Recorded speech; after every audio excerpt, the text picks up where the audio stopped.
Good morning বন্ধুরা, mother's ভিল কিচেনের আরও একটি সকালে তোমাদের সকলকে স্বাগত। আশা করি তোমরা সকলে খুব ভালো আছো। আজকে আমি আবার নতুন একটা ভিডিও নিয়ে চলে এসেছি, নতুন একটা রেসিপি। তোমরা দেখো, আশা করি তোমাদের সবার খুব ভালো লাগবে। আজকের ভিডিওটি তোমরা স্কিপ না করে দেখো, তোমরা সবাই দেখতে থাকো, তোমাদের খুব ভালো লাগবে। আর যারা আমার এই চ্যানেলে যারা আমার নতুন বন্ধু, তারা অবশ্যই আমার চ্যানেলটিকে সাবস্ক্রাইব করে রেখো আর পাশে থাকা বেল আইকনটা প্রেস করে দিও। আর যারা পুরনো বন্ধু অলরেডি আমার চ্যানেল সাবস্ক্রাইব করে রেখেছো, তাদেরকে বলি, তাদের কাছে আমার একটাই অনুরোধ, তোমরা আমার ভিডিওগুলো সব দেখতে থাকো। আর আমার রেসিপি ভালো লাগলে সবার মধ্যে একটু শেয়ার করে দিও। আর দেখো আজকের রেসিপি কেমন লাগবে জানিও। আর এসো তাহলে দেখা যাক। আমার গুরুদেব সিংহাসনে বিরাজ করছেন, আর এই যে আর এক সিংহাসনে রয়েছেন আমার ছোট্ট গোপাল। গোপালকে এবার আমি একটু খেতে দেব। গোপালকে উঠিয়ে দিয়েছি। আর এই যে রাধা গোবিন্দ বসে রয়েছে, পাশে দাঁড়িয়ে রয়েছে রাধা আর গোবিন্দ, আর মা লক্ষ্মী বসে রয়েছে। আর এই যে গোপালকে দেখো, আমার ছোট্ট মিষ্টি গোপাল, কেমন সুন্দর দেখো গোপাল। আর এই গোপাল উঠলো, গোপালেরও সকাল হলো। আমার সকাল হওয়ার পরে গোপালের সকাল হয়, তবে যেদিন মা গোপালকে তোলেন সেই দিন গোপাল খুব তাড়াতাড়ি ওঠে, ঘুম থেকে উঠে পড়ে। আমার একটু দেরি হয় উঠতে, যাই হোক আজকে দেরিতেই উঠলো। তাই ঠাকুর দর্শন করে চলো এবার দেখি বাইরেটা তোমাদেরকে ঘুরে দেখাই। চলো, এই যে চলে এসেছি আমার উঠোনে, গ্যারেজ ঘরে। আজকে আমার বরমশাইয়ের ছুটির দিন, তাই ও একটা কাজ হাতে নিয়েছে। ছুটির দিন এরকম মশার একটা কাজ করে থাকে, বাড়ির অনেক কাজ থাকে যেগুলো প্রয়োজনও লাগে। তা আমাদের টিভি ক্যাবিনেটটা, মানে টিভিটা স্ট্যান্ডে ছিল এতদিন, এবার টিভিটাকে ওয়াল হ্যাঙ্গিং করবে, সেই জন্য একটা হ্যাঙ্গার বানাচ্ছে। ও নিজে নিজে এটা রেডি করছে, কি লোহার পাতি না পাত যাই হোক দিয়ে সেটা রেডি করছে। তোমরা দেখো এইভাবে। আর ওর যন্ত্রপাতি সব মোটামুটি নিজস্ব আছে, মাপজোক করে নিজে নিজেই তৈরি করছে এটা। এবার ও এখানে তৈরি করতে থাকুক, আমি ওদিকে গিয়ে টিফিনটা বানাবো। আর রেডি, ওর কাজ হয়ে গেলে তারপরে হাত মুখ ধুয়ে টিফিন খেতে আসবে। ও ছুটির দিন থাকলে অনেকটাই ভোরে ওঠে, উঠে ও কাজ করে, নিজের কাজ করে তারপরে একটু মর্নিং ওয়াক যায়, সেখান থেকে ওই জন্য ভোরে ওঠে বলে ওকে তাড়াতাড়ি আমাকে খেতে দিতে হয়। মোটামুটি 9টার ভিতরে টিফিন দিয়ে দিই, তবে আজকে কাজ করছে হয়তো একটু দেরি হবে। এই যে ওনার সব যন্ত্রপাতি, ওনার গাড়ির কাজের সব যন্ত্রপাতি এখানে রয়েছে, প্রচুর যন্ত্রপাতি রয়েছে, ছোটোখাটো খুঁটিনাটি সমস্ত জিনিস। এমনকি আমার কিছু দরকার হলেও আমি এই ঘরে তালা খুলে চলে আসি, এসে জিনিসপত্র নিই। আর এই ঘরে দুটো গাড়ি থাকে, আমার স্কুটিটাও রয়েছে এখানে, আর ওনার বাইকটা যত্নে রয়েছে ঢাকা দেওয়া। আর এই ঘর দিয়ে রাস্তা একটা বানানো হয়েছে, মনসা মণ্ডপটা যে বাইরে দিয়েই ছিল, কিন্তু বৃষ্টির দিনে খুব অসুবিধা হয়। আর আমাদের শ্রাবণ মাসে সংক্রান্তির দিন মনসা পুজো হয়, আর এমনি 12 মাস একটু ধূপ দেখানো হয়। আর উনিও দেখিয়ে দেন সকালবেলা। আর যাই হোক এইখানে রয়েছে, এখানেই ঠাকুরমশাই এসে পুজো করেন ওই দিনটাতে, স্পেশাল ওই দিনটায়। আর এই উঠোনে কিছু গাছ আমার শাশুড়ি মায়ের যত্নে বড় হয়েছে। এই যে লঙ্কা লাল হয়ে গেছে, এগুলো তুলে নিয়ে এখন আপাতত। প্রচুর লঙ্কা ফলতো, কিন্তু বৃষ্টির জন্য সব নষ্ট হয়ে গেছে, গাছের পাতা হলুদ হয়ে যাচ্ছে। আর এই কিছু লঙ্কাগুলো ভীষণ ঝাল, এগুলি আমার শাশুড়ি মাই বসিয়েছেন গাছ, অনলাইনে সব কিনিয়েছেন, ওনার নাতিকে দিয়ে কিনিয়ে কিছু গাছ বানিয়েছেন। বেগুনের বীজ কিনেছেন, মানে একটা পুরো শেড হিসেবে কেনা হয়েছিল, সেইখানে এরকমভাবে অনেক গাছ হয়েছে। সেগুলো থেকে কিছু গাছ আমার টিনটিন বাবু নষ্ট করে দিয়েছেন, ও প্রচুর নষ্ট করে। মানে আমরা এতটাই ভালোবেসে ফেলেছি ওকে যে আমার শাশুড়ি মায়ের শখের গাছ নষ্ট করলেও মা ওকে কিছু বলেন না। প্রথম একটু রাগ করতেন, কিন্তু এখন এতটাই ভালোবেসে ফেলেছেন। ওই যে মাও কাজ করছেন, কাজে লেগে পড়েছেন, সকালের কাজ অনেক রকম থাকে। আর এখন মা উঠোনটা নিজেই ঝাঁট দিচ্ছেন, ওটা আমার কাজ ছিল এতদিন, এখন কিছুদিন মা দিচ্ছেন। আর এই যে এগুলো সব অনলাইনে কেনা গাছ, ভালোই বড় হয়েছে, ফলন হলে তোমাদেরকে দেখাবো। আর কিছু গাছ তো বললাম অনেক গাছ নষ্ট করে দিয়েছে, এরকম নিচে থাকতো, আর ও রাগ হলেই ও গাছগুলোর ওপরে ঝাঁপিয়ে পড়তো, এরকম ক্ষতি করে দিয়েছে। আর এবছর তো ভেন্ডিও সেইভাবে ফললো না, বৃষ্টির জন্য সব নষ্টও হয়ে গেল, আর বসাতেও একটু দেরি হয়ে গেছে। আর এই যে আমার বরের যত্নে বড় হচ্ছে জলপদ্ম, ওনার খুব শখ, উনি আগেও একটা বসিয়েছিলেন, হয়নি, এবারে দেখা যাক কি হয়। জলপদ্মটা এটাও কেনা হয়েছে, বীজটা দিয়েও বসিয়ে অনেকটাই বড় হয়েছে, একদমই বীজ ছিল সেটা থেকে পাতা ছেড়েছে। আর কিছু কাঁকরোল গাছ আছে, কাঁকরোলও হয়ে রয়েছে, তোমাদেরকে ঘুরে দেখাবো একদিন। আর এই মাও কাজ করছেন, কোদাল নিয়ে নেমে পড়েছে। আর বাড়ির আশপাশটা এতটাই জায়গা যে একদিনে পরিষ্কার হয় না।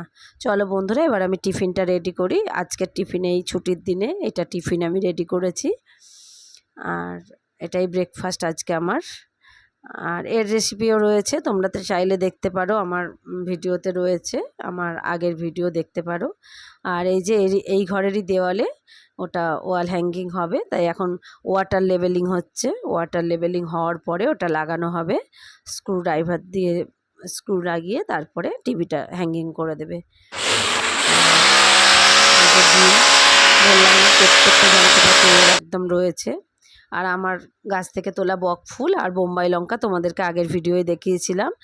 আর সেই বক ফুলগুলোই আজকের লাঞ্চে রেডি হবে, ভাজবো, রেডি করে নিচ্ছি। বক ফুলের বড়া তোমরা একবার হলেও খেয়ে দেখো বন্ধুরা, ভীষণ ভালো লাগে খেতে, এতটাই মচমচে হয়। আর গরম ভাতে ঘি থাকলে বা বাটার আর বক ফুলের বড়া, আর তো কিছু লাগে না। আর আমাদের বাড়িতে একটু ডালটা পছন্দ করে, তাই ডালের সাথে খাওয়া হয়, নাহলে ডালের প্রয়োজনই পড়ে না। এইভাবে বক ফুলটা বাছতে হয়, তোমাদেরকে দেখিয়ে দিই। যদি ফোটা ফুল না হয় তাহলে পিছন থেকে এরকম কেটে নিয়ে শীটটা বের করে নিতে হয়। আর এই যে একটা কেটে নিয়েছি, ভিতরে পোকা থাকে অনেক সময়, এটা উড়ো পোকা বলে ফেলা গেল। আর যদি একদম লেগে থাকা পোকা হয় তখন ফুলটা ধরে আমরা ফেলে দিই। আর যেগুলো ফুটে যাওয়া ফুল সেগুলো এরকম সামনে দিয়ে শীটটা বের করে নিতে হয়। মোট কথা শীটটা বের করে নিলে আবার শিরেও কিছুটা উপকারিতা থাকে, তাই আমি শীটটা পুরোটা বের করি না, কিছুটা হাত দিয়ে ভেঙে নিই। দেখো আমি 10-12টা বক ফুল বড়া ভাজবো। আর তার জন্য আমি বেসন নিচ্ছি, কিভাবে রেডি করছি তোমরা দেখো। সরাসরি রেসিপিতে আমি চলে গেলাম, কিন্তু তোমরা রেসিপিটা দেখো। আজকের এটাই আমার রেসিপি। আমি এই চামচটা নিয়েছি, চামচটার মধ্যে 5 চামচ মতো বেসন নিলেই মোটামুটি 10-12টা বড়া একদম রেডি হয়ে যাবে, সুন্দরভাবে হয়ে যাবে। তোমরা দেখো বেসনের মধ্যে কি কি দিচ্ছি সেটা তোমরা ফলো করো বন্ধুরা, তোমরা স্কিপ করো না। আর লবণ লঙ্কা এগুলো দিলাম, এগুলো না দিলেও চলবে, কিন্তু যে মানে লবণটা তো অবশ্যই দিতে হবে, লবণ আর একটু হলুদ দিতে হবে, আমি হলুদটা দিয়ে দিয়েছি। আর তোমরা যেটা না দিলে মচমচে ভাবটা আসবে না, সেইগুলো তোমরা দেখার জন্য শেষ পর্যন্ত দেখতে থাকো। আর এই সুন্দর করে শুকনো অবস্থায় মিশিয়ে নিয়ে অল্প অল্প জল দিয়ে আমি ফেটিয়ে নিলাম বেসনটা। বেসন ফেটানো হয়ে গেছে, এবার আমি রেখে দেবো কিছুক্ষণ চাপা দিয়ে, একদম ঢাকনা দিয়ে রেখে দিলে মোটামুটি 15-20 মিনিট রেখে দিলে বেসনটা ওর মধ্যে রেডি হবে। তারপরে আমি আরও 2-3টি ইনগ্রিডিয়েন্টস, 2টি না 3টি ইনগ্রিডিয়েন্টস আমি দেবো, এর মধ্যে যোগ করব। তোমরা দেখো আমি দিয়ে দিলাম 1 চামচ চালের গুঁড়ো, আরও 1 চামচ দিলাম। চালের গুঁড়োটা দিলে খুব মচমচে সুন্দর হবে।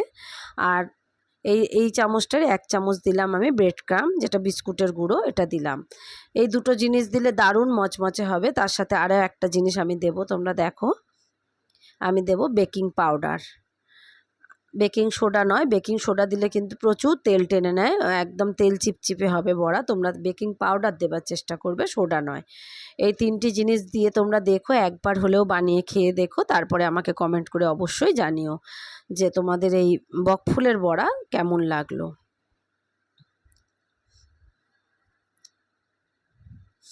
আমার গাছের বোম্বাই লঙ্কা তোমরা দেখলে, বোম্বাই লঙ্কা তোমরা কে কীভাবে খাও আমাকে প্লিজ একটু জানিও। আমরা তো ডালের মধ্যে খাই বা শুকনো ভাতে মেখে, একদম ঘিয়ের গন্ধ আসে, কিন্তু লঙ্কা, একটা লঙ্কাকে মানে 4 জনে খুঁটে খেয়েও শেষ করতে পারি না, মানে এতটাই ঝাল এটা, শুধু গন্ধটা নিয়ে আমরা পারি না খেতে। একদম খুঁটে খুঁটে নখ দিয়ে কেটে আমরা একটু একটু করে ব্যবহার করি। আর তোমরা কে কীভাবে বোম্বাই লঙ্কা ব্যবহার করো আমাকে জানিও।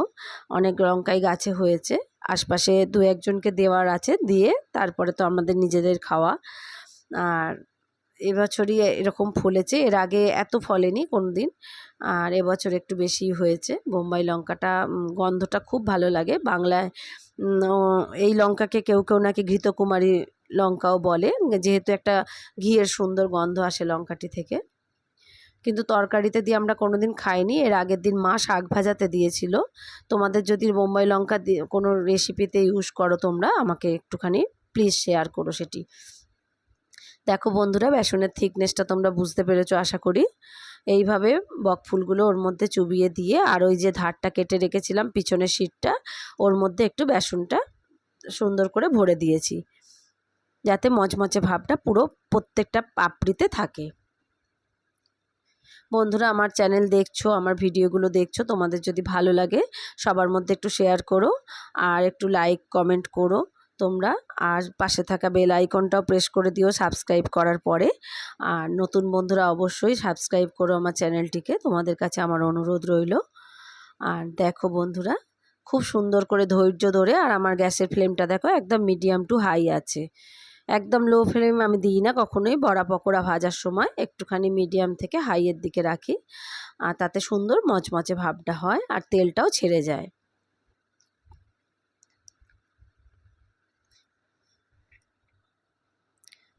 তোমরা যদি আমার ভিডিও পছন্দ করো তাহলেই আমি এইভাবে আসবো, নাহলে তোমরা তো জানোই একটা ভিডিও বানাতে প্রচুর পরিশ্রম, যারা তোমরা বানাও তারা তো অবশ্যই জানো। তাই পরিশ্রমের যদি ফলটা না পাওয়া যায়, তোমরা যদি আমার পাশে না থাকো, তাহলে সেখানে আর এনার্জিটা থাকে না। তাই তোমরা অবশ্যই আমার পাশে থেকো, এটা আমার অনুরোধ রইল তোমাদের কাছে।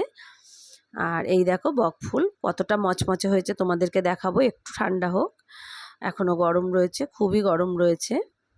দেখো বন্ধুরা, হাতে ভাঙা যাচ্ছে না, এতটাই মচমচে হয়েছে। আমার রেসিপিটি কেমন লাগলো জানিও। দেখা হবে আবার অন্য কোনো রেসিপিতে। ভালো থেকো বন্ধুরা। দেখো কেমন ডেকোরেশনটা হয়েছে জানিও। নমস্কার।